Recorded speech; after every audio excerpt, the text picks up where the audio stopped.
Mais uma vez, a quem nos assiste, muito obrigado. Estamos aqui em mais um podcast de iniciativa da Associação dos Antigos Alunos da Faculdade de Medicina da Universidade de São Paulo. Hoje eu tenho um prazer enorme em trazer aqui para nós um também antigo aluno, o Dr. Arthur Danila, que, entre muitas outras coisas de um currículo extenso, foi presidente do CAOC, foi presidente da Associação de Residentes do Hospital das Clínicas, depois do Estado de São Paulo e depois da Associação Nacional. E, além disso, hoje é vice-presidente da Associação, do Colégio Brasileiro de Medicina e Estilo de Vida, não é isso? Exatamente. Mas que nós vamos falar disso aí. Primeiro, Arthur, como eu faço sempre, muito obrigado por você ter vindo. Fale do Arthur na faculdade. Obrigado. Em primeiro lugar, Rangel, agradeço muito essa iniciativa da AFM-USP de promover esses diálogos vivos, não é? Porque todos nós aqui, antigos alunos, temos muita história boa para contar, histórias que às vezes não vão para os livros, mas que merecem ser contadas. Então, eu agradeço muito essa oportunidade.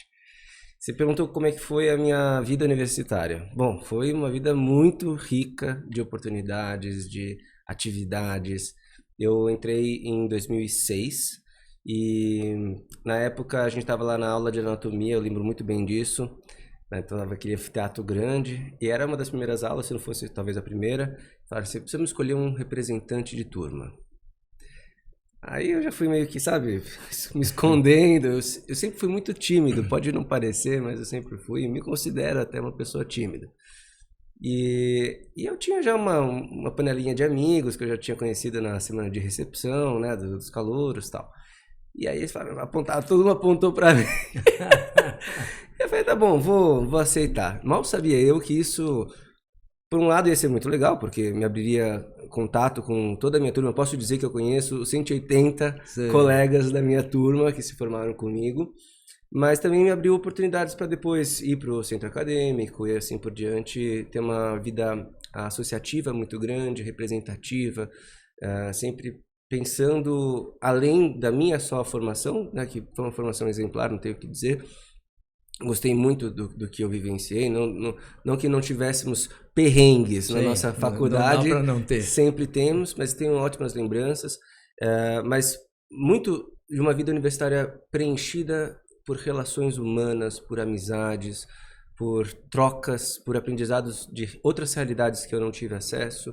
E é essa a beleza da Universidade de São Paulo. Inclusive, para além do campus de medicina, né? A gente tem a Pinheiros, mas a gente ficava nos primeiros anos da vida universitária na cidade universitária. Então, a gente tinha a oportunidade de visitar outros espaços e conhecer um pouco de outras unidades da USP, era muito bacana. Então eu lembro de ter ido várias vezes na escola de engenharia, na de química, na de administração. Eu ia na ECA, na escola de comunicação e artes, ia muito na FAO. Enfim, foi uma vida muito... Você fez um trabalho fotográfico também do jardim da nossa faculdade, não foi? Foi. Sabe, Rangel, eu sou apaixonado pela nossa faculdade. Eu acho que não só o prédio, óbvio que o prédio é super inspirador, né? Um prédio de arquitetura neoclássica, mais eclética, né? Nós temos uma imagem, né? Exato. E aí o prédio é muito bonito, a história do prédio também, que foi um apoio da Fundação Rockefeller. Então eu sempre projeto muito... do Arthur Ramos. Exatamente, exatamente. Então, a gente, do Ramos de Azevedo, Ramos de Azevedo, do escritório Ramos de Azevedo. Isso, o mesmo do Teatro Municipal. Do Teatro Municipal, exatamente, né? e outros grandes... Não, Arthur Ramos. Arthur Ramos é o nome da rua. É o nome da rua que é pertinho. Que é pertinho aí. Exato. Então, assim, toda essa história, sempre gostei muito de história, sempre gostei de saber aonde eu estava pisando, o que era esse local que já tantas pessoas passaram antes de mim. Inclusive, na época que eu estava na faculdade, quando eu assumi a presidência do CAOC, a gente já tinha um projeto de restauro do arquivo do centro acadêmico. Porque você deve se recordar que lá de 1999 para 2000 teve um grande incêndio no porão. E muitas coisas se perderam, muitas coisas foram escanteadas e colocadas de um jeito meio bagunçado e esquecidas. Então, em 2006, né, 7 anos depois, estava sendo começando a ser feito um projeto de restauro, a gente contratou um biblioteconomista para fazer toda uma catalogação das atas das primeiras diretorias, os livros atas, uma coisa maravilhosa, inclusive com uma escrita, uma caligrafia. Uma caligrafia. Era tudo muito, muito especial, ter acesso a isso, os bisturis, os jornais, né, dos estudantes da década de 40, 50, quando foi inaugurado o Hospital das Clínicas, uma foto do projeto, uma coisa maravilhosa. E eu sempre fui fascinado por entender essa história toda de onde eu estava pisando, onde eu estava acessando, né? E eu resolvi fazer uma publicação, inclusive, um livro para o centro acadêmico, contando a história dos estudantes. Sim. Porque a faculdade tem os livros autorais, feitos por grandes historiadores, mas com a visão da faculdade. E faltava um livro que trouxesse uma verdade, não digo alternativa, mas uma verdade complementar e a partir dos documentos escritos pelos próprios estudantes. Sim, né? Quer dizer, a partir dos registros corpo discente. Do corpo discente. E foi isso que a gente fez. Então a gente fez todo um resgate, aproveitou essa catalogação que estava sendo feita do centro acadêmico e fizemos uma grande obra que chama Centro Acadêmico Oswaldo Cruz, a história dos estudantes da Faculdade de Medicina da USP. Por conta disso, para preencher e tornar esse livro mais interessante, a gente fez muitos registros fotográficos dessas documentações e eu comecei a me interessar. Eu já gostava muito de fotografia, mas comecei a apurar um pouco mais o meu gosto por fotografia. E isso foi crescendo. Quando a faculdade fez 100 anos, no seu centenário, em 2012, eu já tinha muitos ensaios fotográficos do entorno da faculdade. E aí eu falei, puxa, quando uma pessoa faz aniversário, a gente geralmente dá um presente, não é? Sim. A faculdade está fazendo 100 anos. Todos nós deveríamos dar um presente. Então eu cheguei na diretoria e falei, olha, gostaria de dar um presente para a faculdade. Não sei se interessa, mas eu tenho fotos do entorno, dos jardins. Que tal a gente fazer uma exposição fotográfica? Me lembro assim, bem, eu estava lá e até vou te dizer uma coisa agora, um retorno de quem viu aquilo. A gente que ficou fora da faculdade um bom tempo, eu particularmente voltei depois para a associação, mas você permitiu que a gente se localizasse de novo naqueles locais, naqueles sítios, naquelas posições, naqueles bancos, naquela coisa toda que estava na nossa memória, mas ninguém se reportava a isso realmente. A gente entrava na faculdade, via, lembrava, etc. Mas você trouxe realmente bem fotografado. Eu tenho certeza que não foi só eu, não. Todos nós nos encontramos de novo na ambientação daqueles jardins, daquela coisa. Foi um excelente trabalho. A tua sensibilidade é que, eu acredito, te deu esse viés de se importar com os outros e, em função disso, se importar com o grupo, se importar com a escola, se importar com os residentes, etc. Mas eu quero pegar um gancho aí, doutor, que é o seguinte: nós só sabemos que tivemos um problema meio sério na nossa escola, que apareceu mais evidente há uns 2, 3 anos atrás, que foi o choque que ocorreu entre os, se não me engano, quarto-anistas que entraram para o internato e acharam a coisa muito pesada em termos de assumir, acho que é isso, assumir aquela responsabilidade, havendo inclusive casos de tentativa de suicídio e, se não me engano, de um êxito letal até, né? E aí eu me lembro que você, na época, até pela PQ, né, você se posicionou e você tem uma visão muito melhor que a minha sobre isso. Eu queria que você falasse sobre isso. Sim. Até porque, doutor, eu acredito que isso não é um assunto da FIMUSP. Eu acredito que esse é um assunto de toda e qualquer faculdade de medicina que, de repente, transforma o estudante em profissional numa altíssima responsabilidade, né? Mas é teu território. Fala pra gente. Com certeza. Na verdade, faz mais tempo, viu, Rangel? Foi em 2016 isso. Isso aconteceu porque eu tenho certeza disso, porque eu terminei minha residência em psiquiatria lá no IPQ em fevereiro de 2015. E aí, em 2015, eu assumi como preceptor da residência de psiquiatria, e em 2016 isso aconteceu. E foi um ano em que, como eu estava muito vinculado lá na psiquiatria, na residência, eu tive a oportunidade de transitar. Eu sempre transitei muito nesses espaços associativos e de representação. Eu sempre ia muito na faculdade, sempre gostei muito desse espaço acadêmico, né? E quando eu fiquei sabendo disso, eu falei, olha, voluntariamente eu quero organizar uma rede de profissionais que estejam voluntários para dar assistência para a turma, porque a gente sabe que, infelizmente, existe uma coisa chamada efeito Werther, que é um efeito de contágio. Uma pessoa que tenta suicídio ou que comete o suicídio pode ter uma alta chance de impactar de 3 a 6 pessoas próximas a ela. Que vão pensar, que se podem ele fez, pensar, então é possível. Pode ser um caminho, pode entendo. Travar alguns processos intrapsíquicos que já estavam em voga naquele momento. Estava bloqueando, de repente libera. Você vê como uma possibilidade. É uma possibilidade. Isso é muito estudado e é muito preocupante, porque a gente sabe que justamente no contexto acadêmico, em que aconteceu ali dentro de uma panela, né? Então foi uma coisa muito caracterizou essa, né? A gente sabia que existia um risco, então eu fiz esse levantamento voluntário. A gente disparou para os profissionais que eram egressos da própria faculdade, né, do IPQ, e a gente conseguiu uma quantidade muito legal de assistência. Muitos outros casos que tinham uma gravidade, mas que na época não tinham essa percepção, foram atendidos, e isso foi uma coisa muito boa. Tanto isso foi legal que a faculdade entendeu que valia a pena fazer um núcleo de apoio ao estudante. Então eu fui chamado, ao final da minha preceptoria da residência de 2016, para em 2017 assumir e criar, basicamente fundamentar, não sozinho, obviamente com professores da casa, o núcleo de apoio ao estudante para acolher os estudantes de medicina desde o início da graduação deles, permeando a sua permanência estudantil e pensando em como eu consigo, como a Faculdade de Medicina da USP, sendo uma universidade pública, que inclusive estava na mesma época no processo de políticas afirmativas, com as cotas, chegando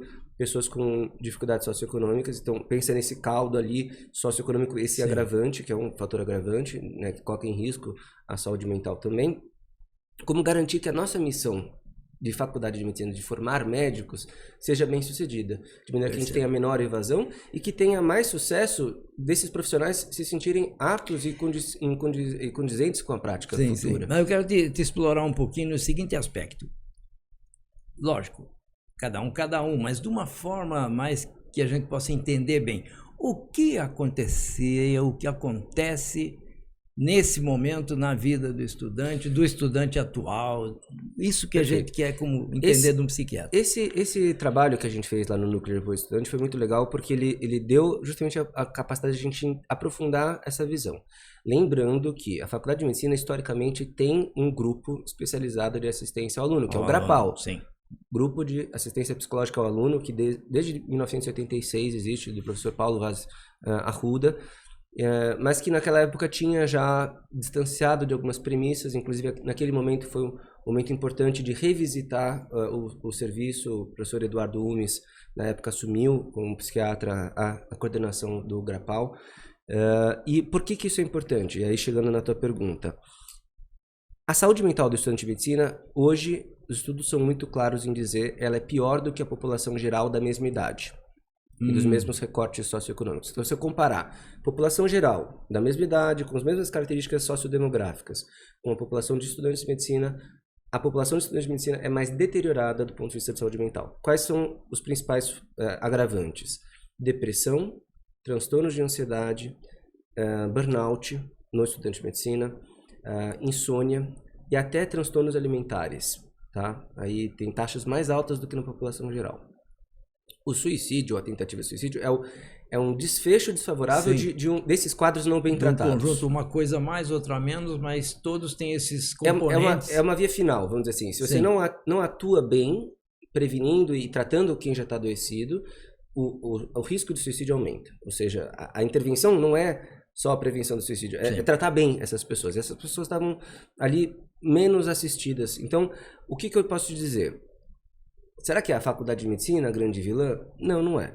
A questão é, o vestibular já traz pessoas que têm uma alta cobrança consigo mesmas, porque para você passar num vestibular... Altamente competitivas, então elas têm uma pressão de performance muito alta. Sim. Quando elas entram na faculdade, elas percebem que todos são muito bons, ou até melhores do que eles, e a faculdade ela também não é muito estruturada do ponto de vista de pegar muito do lado, sentar juntinho. Não, ela joga você para a vida.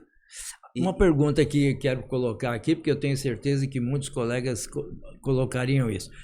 Algo do ambiente familiar, do momento educativo, do que foram as gerações dos anos 60, 70, 80 para os anos 2000, também tem diferença? Essa coisa que se diz assim, que a criança hoje ela é muito poupada, isso tem a ver ou não tem a ver? Pode ser. Na época a gente ainda não tinha essa clareza, que hoje a gente já enxerga muito bem, até porque hoje a gente já tem uma geração posterior à geração que estava ali.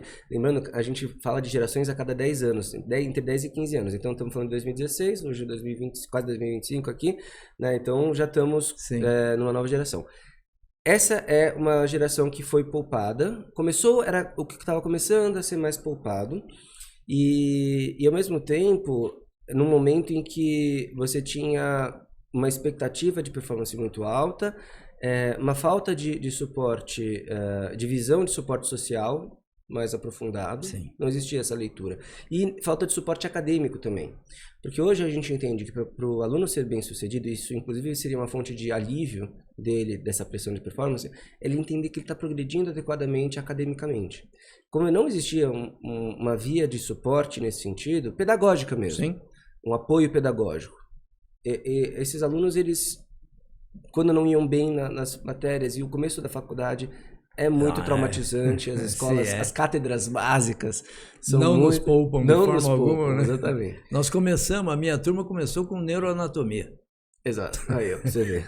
Que coisa fácil, Já né? entrou derrubando, né? Então você vê aí que é um caldo cheio para a patologia, a psicopatologia, né? Então, da importância dos serviços de apoio. Quer dizer, na verdade, para descompensar, né, como você disse, o resultado final de uma série de circunstâncias que acabam colocando o indivíduo num ambiente que cobra, que é competitivo, onde ele mesmo exacerba até a exigência consigo, e ao mesmo tempo que não acolhe, vamos dizer assim, harmônico com isso. Acolhe sim, porque a nossa escola acolhe mesmo e nós temos orgulho daquilo, mas não é esse tipo de acolhimento que eu falo. Eu acho que é esse que você coloca. É o acolhimento pedagógico, né? Um acompanhamento pedagógico. Isso realmente foi uma das grandes descobertas né? A partir da criação desse núcleo. Agora, isso não é a Faculdade de Medicina da USP, né? Não, isso é uma realidade geral. Brasil, da medicina. Brasil e mundo, eu diria, tá? Inclusive, as taxas que a gente vê de prevalência de transtornos psiquiátricos em estudantes de medicina no Brasil, existe uma meta-análise recente, é comparável às taxas que a gente encontra internacionalmente.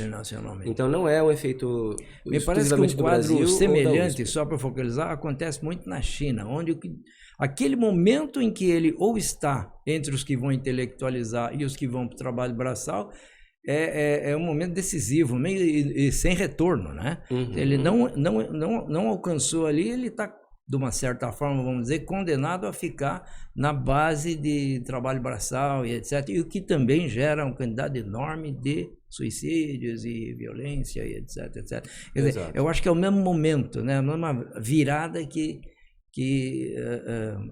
como você diz, descompensa, ajuda a descompensar, né?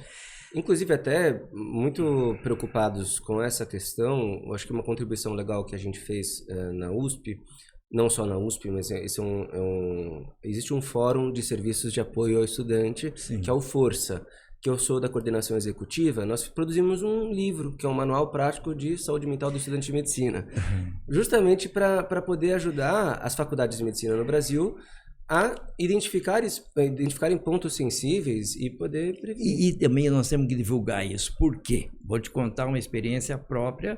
O entrevistado é você, mas de qualquer maneira é uma contribuição.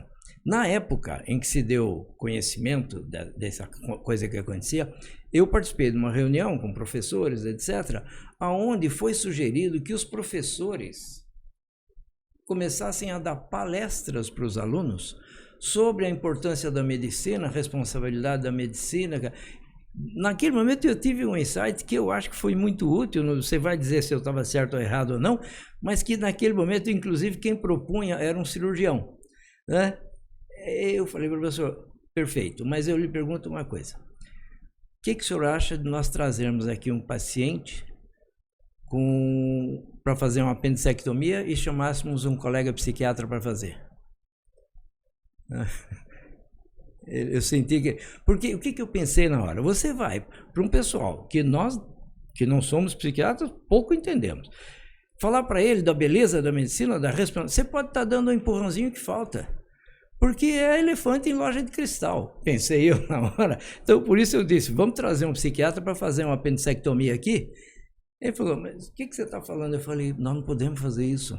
Nós não sabemos o que está acontecendo. De todos, nós somos os menos qualificados. Então, deixa para eles fazerem.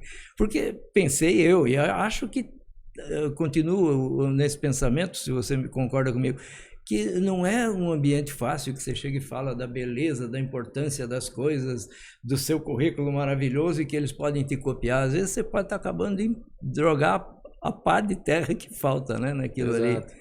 É delicado. É muito delicado. Isso até, ouvindo você, me lembrou algo que eu já discuto muito, que é a relação médico-paciente. Quando o médico se coloca numa posição muito altiva, dizendo eu tenho tantas certificações, eu acho que eu entendo e você me escute porque você está aqui para me escutar, a relação, primeiro ela se rompe, ela se quebra, porque o paciente ele não tolera... um distanciamento tão grande que descredencia. Exato. E você não tem o melhor desfecho. O melhor desfecho é quando o médico ele tem conhecimento, ele traz a curadoria desse conhecimento para o assunto, para o paciente em específico, mas ele dialoga de uma maneira muito empática, horizontal, aí ele consegue colher os melhores resultados.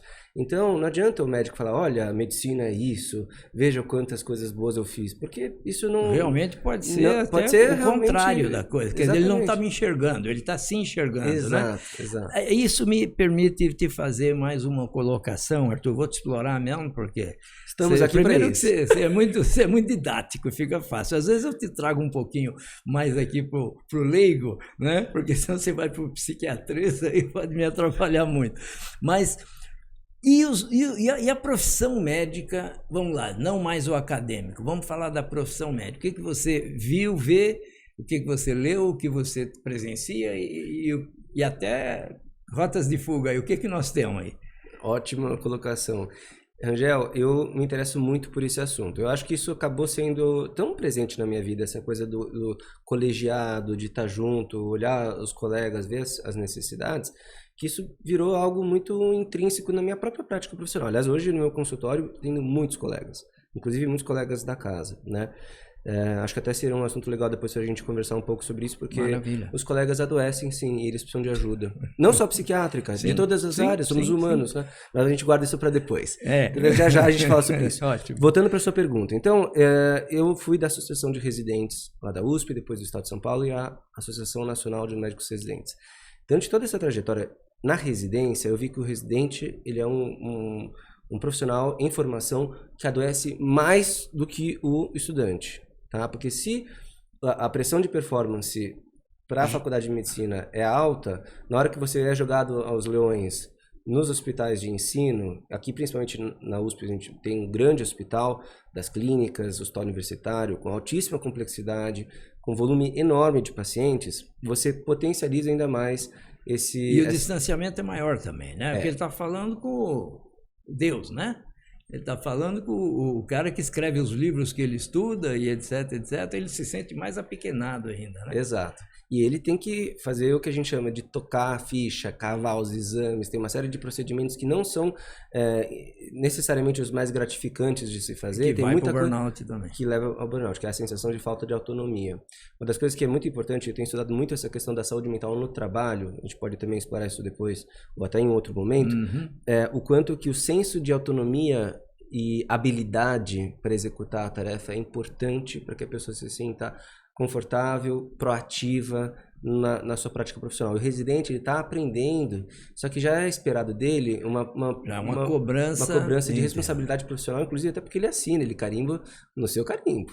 Óbvio, ele depois discute com o supervisor, mas você sabe que inclusive tem uma responsabilidade, se tiver algum processo ético profissional, ele vai junto responder. Igualmente, sem dúvida. Ele vai responder junto. Enfim, produzimos um artigo científico com uma avaliação transversal pela Coreme, pela Comissão de Residência Médica, foi um estudo muito legal, mostrando que os residentes da USP têm altas taxas de burnout, de depressão, de ansiedade patológica. Não diferentemente das taxas encontradas lá fora. Ou seja, de novo, aqui é reprodução do que a gente enxerga Brasil e mundo afora. E não é porque a gente enxerga que a gente não deve fechar os olhos. Então, quer dizer, portanto, abrir os olhos para essas situações e o Grapal recentemente até passou a assumir também os residentes, Sim. porque isso é uma coisa importante. Esses residentes não estavam tendo um lugar de acolhimento para a saúde mental quando precisavam. Então, isso foi uma coisa muito legal. E aí, olhando também as métricas de profissionais já formados e concluídos a residência, né? Aí a gente tem menos estudos mostrando essa população, porque é uma população que responde muito pouco pesquisas, ela está no mundo. Está soberbada na conquista do seu espaço. Mas a gente sabe que a mortalidade dos médicos é mais precoce. Tem um estudo do CREMESP, feito há uns bons anos, mas que mostrou que a mortalidade dos médicos no estado de São Paulo é muito anterior ao da população em geral. Embora esteja ao lado de todo e qualquer recurso de saúde, tese, teria todo o acesso, né, e as noções de qual necessidade, ou qual ajuda a recorrer, enfim. Sim, morre mais cedo. E os estudos mostram que a gente tem também uma taxa maior de transtornos psiquiátricos. Entendi. Mas a gente não tem tanta clareza quanto nos estudantes e nos residentes. Então, resumindo, a ideia é, a gente está falando de um contínuo da formação e prática profissional do médico, em que a saúde mental importa e ela é algo que precisa ser visto durante toda a jornada profissional desse colega. Entendo. E agora, para fazer um trabalho nesse nível é mais difícil porque está extramuros, é difícil ir conhecer a realidade lá. Porque quem vai mapear essa realidade. Capitanear essa iniciativa? Quando você está na faculdade, você tem a faculdade de medicina. Que tá lá dentro. Você tem a residência, você tem a Coreme, mas é a vida, o médico já formado. Mas o resultado final mostra. Mostra. Você pode até...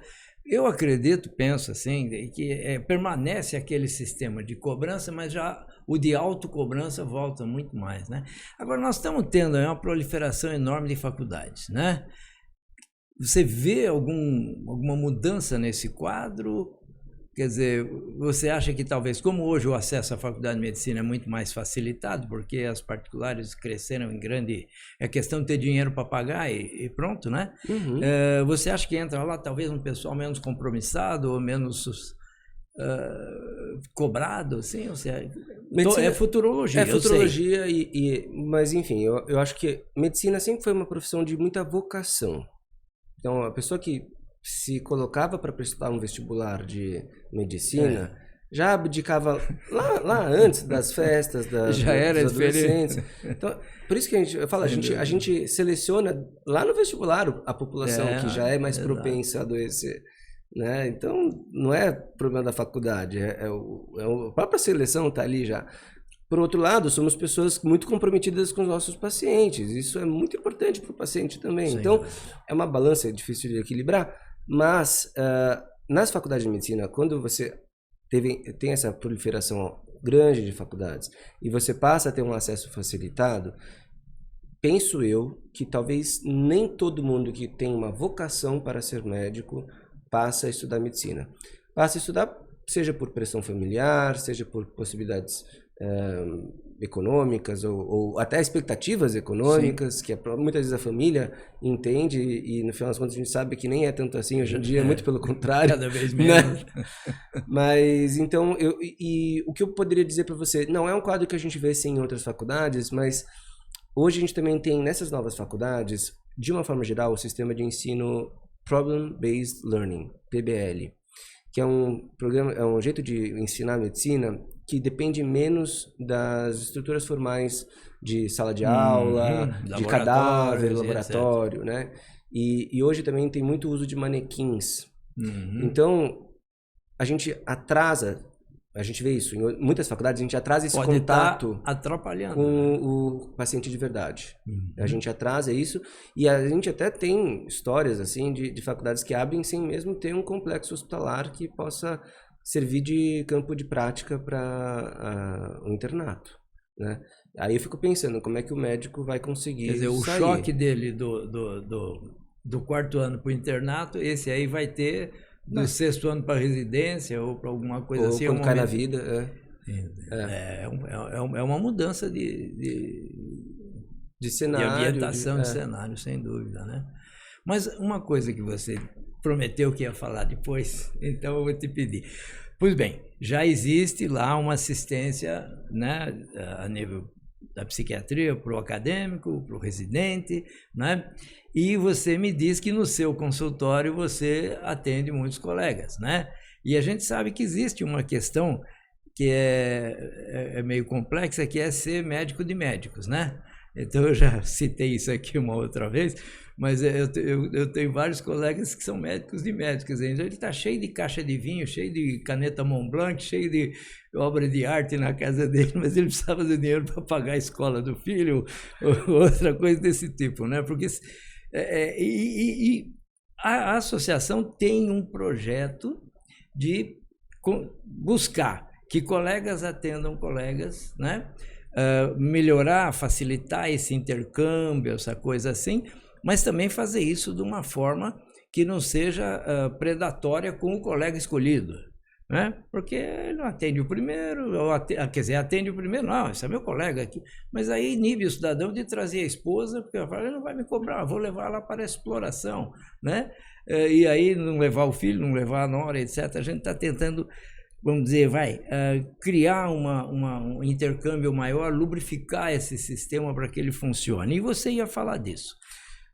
Olha, Rangel, eu achei essa iniciativa fantástica. Eu acho que a gente tem um potencial enorme, um corpo clínico formado pela USP incrível, que às vezes não sabe nem sequer que existe um ou outro, né? Veja, eu falei para você lá atrás, né? Eu fui representante da minha turma, eu conheço os 180 da minha turma, mas eu sei de colegas que falam, olha, eu passei a faculdade inteira sem conhecer determinadas pessoas porque não tive oportunidade, fiquei lá na minha patota, na minha panela. Então, pensa aí, que oportunidade legal. Se a gente tivesse um espaço, um caminho pelo qual o colega possa me encontrar, ou eu possa encontrar alguém que eu estou precisando e que eu sei que vai ter uma formação boa, que vai ter uma preocupação até por eu ser colega da mesma casa, né? Será que não seria algo muito salutar? Será que os médicos não passariam até a se cuidar mais? E a gente até evitar essa mortalidade precoce, melhorar as escórias de saúde mental, e não só de saúde mental, de saúde de uma forma geral, né? A gente vê infelizmente, muitos médicos sedentários, médicos obesos, tabagistas, né? A gente ainda tem, hoje, felizmente tem caído bastante, mas, poxa, por que a gente não pode construir isso? Seria fantástico. Não, perfeito. E depois uma outra coisa que, nisso eu vou te dizer que a nossa escola é muito pródiga, mas outras também são, que é o pertencimento, né? Então você, se não faz a residência ali, você está fora do sistema. Se faz a residência, você ainda está enquanto residente. Mas nós não temos nem 15% que fica no quadrilátero da saúde, o restante vai mesmo para a vida prática, para o dia a dia, para os plantões, para criar família, para etc, etc, etc. Mas a escola que a gente fica mais tempo é a faculdade. Pelo menos foi para mim, eu tenho certeza que é para um grande contingente. A gente sente que faz parte, quer dizer, aquela história do pedreiro que fala, eu ajudo a construir a igreja, mas eu quero que minha filha possa casar nela. Eu ajudo a construir a escola, mas eu quero que meu neto possa estudar nela. Essa sensação de pertencimento ficou complicada com todo o gigantismo do Hospital das Clínicas, com todo o gigantismo de todo aquele quadrilátero da saúde, da própria faculdade, estudo do coração, etc, etc. De tal forma que o antigo aluno hoje tem dificuldade para ir visitar aquilo que ele aprendeu que era a casa dele, né? Eu sei que existem alguns trabalhos, a própria diretoria atual está buscando facilitar isso, né? Criar um modo de acesso para que esse pessoal todo que saiu venha de novo ter liberdade de ir para a faculdade.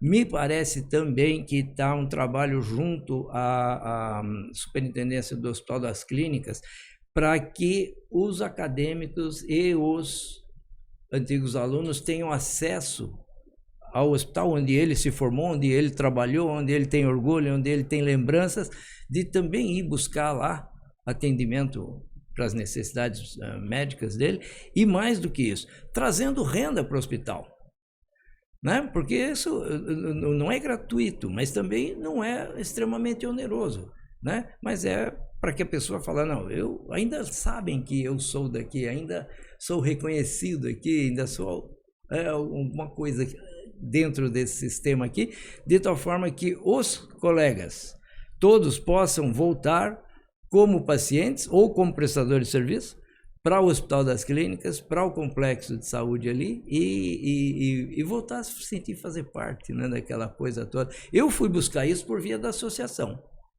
tá? Porque eu não fui professor de lá, então eu fui buscar por via da associação. Mas a associação também não pode abraçar todos, né? Então, facilitar isso aí seria muito interessante. Eu pediria já de cara, já que você atende um monte de colega, que você embarque nesse negócio e venha ajudar a gente a fazer isso, porque, de fato, é mandatório que se faça isso. Eu acho que precisa mesmo fazer. Não sei a sua opinião sobre isso. Eu acho fantástico. Nossa, conte comigo com certeza. Eu penso que a Faculdade de Medicina e o Hospital das Clínicas e todos os laboratórios e todo aquele gigantismo só existe porque existe uma missão de formar médicos. Então, quem entra ali no vestibular precisa ser tratado como realmente o grande propósito pelo qual toda essa estrutura existe.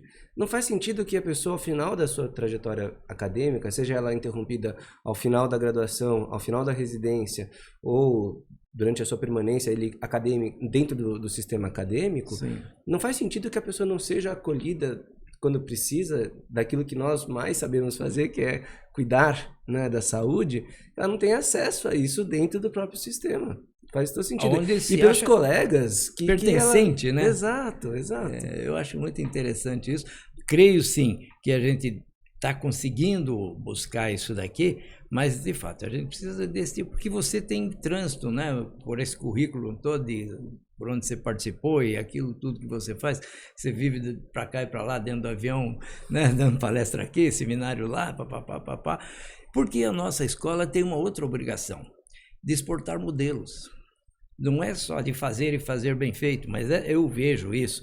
Também de exportar modelos. A gente traz aqui as ligas, tá? A gente tem certeza que está exportando modelos, traz o Comu, está exportando modelos. O professor Giovanni Serra veio aqui e falou para a gente do que ele fez informatizando na época da Covid e dando exames de um dia para o outro, dando respostas quase que imediatas para exames que demoravam uma semana. E acabou exportando esse modelo de trazer inteligência artificial. Quer dizer, é só um exemplo, tem N outros, que eu acho que é uma responsabilidade, porque nós temos um patrimônio enorme, histórico, científico e físico, né? Então, cabe à nossa escola realmente criar modelos que sejam aplicáveis em todos os... E um deles, inclusive, esse, de assistência ao acadêmico. Assistência não só física, assistência também psíquica, emocional e etc, né? Não estamos criando gênios, não estamos criando só grandes médicos, mas também pessoas, como você disse, que necessitam para que sejam equilibradas, etc, né? Até no exercício profissional isso aí vai ter muita importância. Exato, né? Você sabe que tem muitos estudos mostrando, aliás, você falou de exportar modelos, eu fico pensando, uma das coisas que eu estou muito vinculado hoje em dia no sistema acadêmico da Faculdade de Medicina e Hospital das Clínicas, que eu coordeno o programa de mudança de hábito e estilo de vida lá do Instituto de Psiquiatria. Então, há pouco tempo não se tornou uma especialidade médica ou algo assim? Vai ter uma cadeira sobre isso? Ainda não é uma especialidade médica, Sim. nem área de atuação, mas tem uma alta chance de vir a ser, e esse é uma inovação enorme em saúde, que é a medicina do estilo de vida. Isso foi um processo que começou lá nos Estados Unidos em 2004, e em 2018 foi aberto o Colégio Brasileiro de Medicina do Estilo de Vida, que eu estou atualmente como vice-presidente. Sim. Então, até é muito legal que a gente está participando disso, e a primeira faculdade de medicina que está abrindo um concurso para professor titular nesta área de medicina do estilo de vida é a USP. E o primeiro ambulatório multiprofissional em instituição pública de saúde em medicina do estilo de vida é o PROMEV, que é o programa que eu coordeno lá no IPQ, junto com a doutora Renata, Sim. e com a coordenação acadêmica do professor Hermano Tavares. Então, a gente também está ali fazendo uma grande inovação. Estamos exportando, inclusive, vem gente do Brasil inteiro conhecer como é que é o nosso modelo de prática. É muito importante Arthur, isso. eu vou te chamar de volta aqui só para você falar disso para a gente, porque outro dia em discussão com colegas, em grupo, etc, muita gente dizia, o que é isso? Né? Agora, eu sei que é um assunto longo. Você vai ter que voltar aqui para falar disso. Eu volto, mas aí eu vou só pegar um ponto que diz respeito com tudo isso que a gente está conversando aqui. Sim. Um estudo muito importante da medicina do estilo de vida é sobre autocuidado do médico. Para você ser um bom médico, é necessário que você cuide do seu próprio estilo de vida, porque senão você não orienta bem o seu paciente. Tem estudos muito interessantes que mostram que se o IMC do médico é maior do que o IMC do paciente, ele tem menos chances de iniciar um diálogo sobre perda de peso do paciente. Natural, né? Natural. Eu imagino Mas que até é natural a gente pensar, piada, né, o pessoal... É natural a gente pensar, mas os estudos chegam a essa conclusão cientificamente. Quer dizer... Ou seja, a gente precisa falar sobre isso.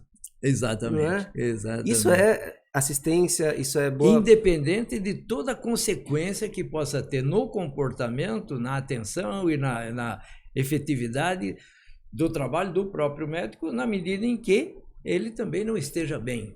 Exato, né? exato. É ele estando bem e transmitindo a imagem, a mensagem que, ó, faça que dá certo.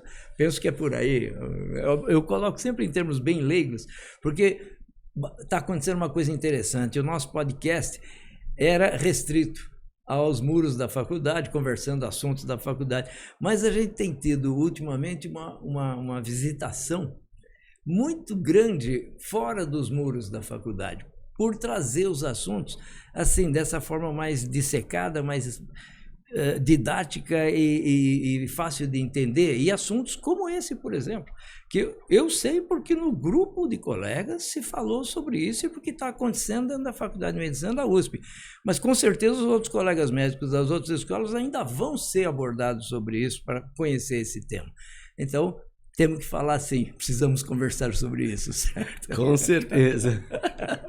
Arthur, olha, é gostoso ter você aqui, você é muito bacana, você fala com uma facilidade, você tem história para contar, porque tem base, viveu essas histórias, e fica já a questão, eu sei que a tua agenda é terrível, mas nós vamos dar um jeito de te trazer aqui para falar sobre isso aí para a gente, e quero te agradecer muito, porque é com uma peninha que eu estou encerrando essa gravação, nós ficamos cansativos. Mas saiba que você está convidado para vir sim para falar desse assunto, independente de você ser da faculdade, porque nós já trouxemos aqui colegas que não são formados na faculdade, mas que tinham uma especialidade tão rara e interessante que merecia que todos nós conhecemos. E agora está acabando de ser criada, né, uma temática muito interessante e, por enquanto, rara ainda, que é o estilo de vida, né? Muito obrigado, Arthur. Por favor. Doutor Rangel, eu que agradeço a oportunidade de estar aqui com você, com todos da Associação dos Antigos Alunos. Eu parabenizo muito essa iniciativa, porque eu acho que, assim como eu falei antes, lembrando até, quando eu fui olhar a história dos estudantes, eu fui ver, a gente tem essa história dos antigos alunos que, se não for por meio dessa vivacidade que o podcast permite hoje em dia, a gente vai perder. Então é muito rico isso que vocês estão fazendo, que está sendo feito. Eu acho que é ótimo que a gente possa fazer muitos episódios para que a gente traga essa memória viva da nossa faculdade. Também agradeço a Associação dos Antigos Alunos, o nosso produtor, que é o Miron, agradeço a eles, porque eu aqui sou simplesmente o que faz a interface, né? Mas o mérito, sem dúvida, é da associação, porque é ela que permitiu isso aqui tudo. Maravilha. Obrigado, Arthur. Felicidades a você. Mais uma vez, um assunto muito interessante, com promessa de assuntos mais interessantes para frente, né? Então, eu quero agradecer a todos vocês que assistem a essa gravação, a esse podcast nosso. Continuar dizendo que estamos abertos às sugestões, às críticas, né? Para que isso aqui, que está se consolidando, extramuros até, consiga ser cada vez mais útil e cada vez mais aquilo que nós dissemos, exportador de modelos que funcionam, modelos que levam cultura, levam informação e tudo mais, não só para os médicos. Muito obrigado a todos vocês.